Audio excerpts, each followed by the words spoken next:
Bharatiya Janata party के Rajya Sabha member Dushyant Gautam ji हमारे साथ हैं, उनसे बात करते हैं। तो सर गौतम जी, पंजाब में सरकार ने आरडीएफ के बारे में एक अमेंडमेंट किया है कैबिनेट में कि उसका पैसा अब कहीं और खर्च नहीं होगा, गांवों पर और मंडियों में होगा। आपकी क्या प्रतिक्रिया है इसके में?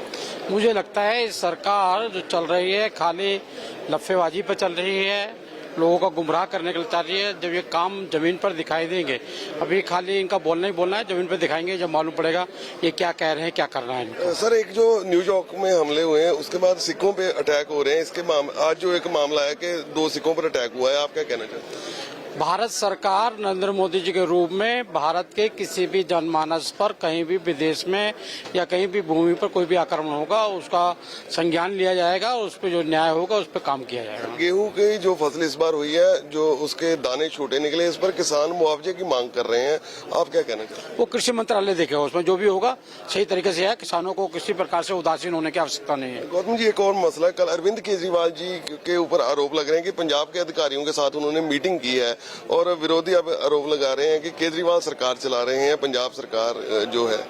ये सरकार का दुर्भाग्यपूर्ण है कि मुख्यमंत्री के नेतृत्व में सरकार बनी है, मुख्यमंत्री को चलाना चाहिए और दिल्ली जाकर ये मीटिंगें करेंगे, वहां से चलेंगे, तो मुझे लगता है इनका मंत्रिमंडल और मुख्यमंत्री की अपमान के बराबर है। सर, जो पंजाब सरकार ने 300 यूनिट बिजली फ्री की बात की थी, अब जो केंद्र सरकार द्वारा मीटर बाहर निकालने की बात की जा रही है, तो कहीं ना कहीं क्लैश का कह रहे हैं कि जानबूझकर ऐसा किया जा रहा है कि लोगों को फ्री जो बिजली ना मिल सके। हाँ, वो 300 यूनिट फ्री देना जी। अब जिस दिल्ली के अंदर बिजली फ्री देने की बात कही है, उससे सरचार्ज कितना ज्यादा आ रहा है, वो दूसरे हाथ से एक हाथ से देना चाहिए, दूसरे हाथ से निकालने का काम कर रहे हैं।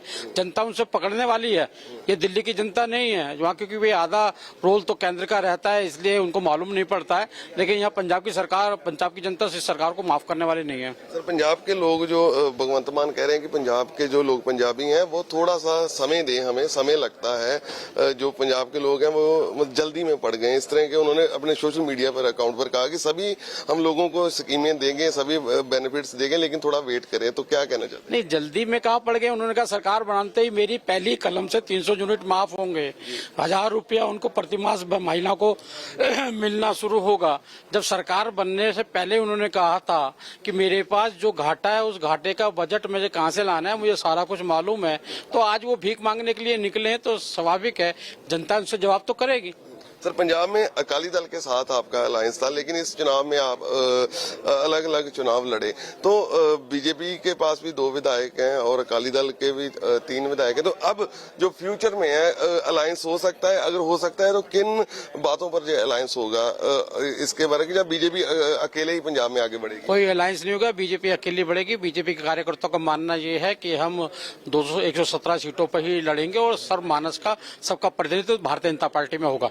आम आदमी पार्टी जो अगला चुनाव होगा बीजेपी के साथ होगा, आम आदमी पार्टी का, या कांग्रेस या अकाली दल के साथ होगा? भारतीय जनता पार्टी का चुनाव होगा और पंजाब की जनता के लिए होगा। धन्यवाद जी। तो भारतीय जनता पार्टी के वरिष्ठ सांसद दुष्यंत गौतम, तो उनका कहना है कि कृषि मेंबर जो किसानों के बारे में मामला जो कृषि मंत्रालय करेगा, साथ ही उन्होंने अरविंद केजरीवाल के ऊपर भी कहा कि आम आदमी पार्टी की सरकार ने कहा था कि पहले दिन ही कलम चलेगी और सभी के जो किसानों के जो लोगों को 300 यूनिट बिजली माफ कर दी जाएगी, लेकिन अभी वो लोगों से समय मांग रहे हैं। कैमरा पर्सन सिकंदर के साथ गगनदीप शर्मा, एबीपी न्यूज, अमृतसर।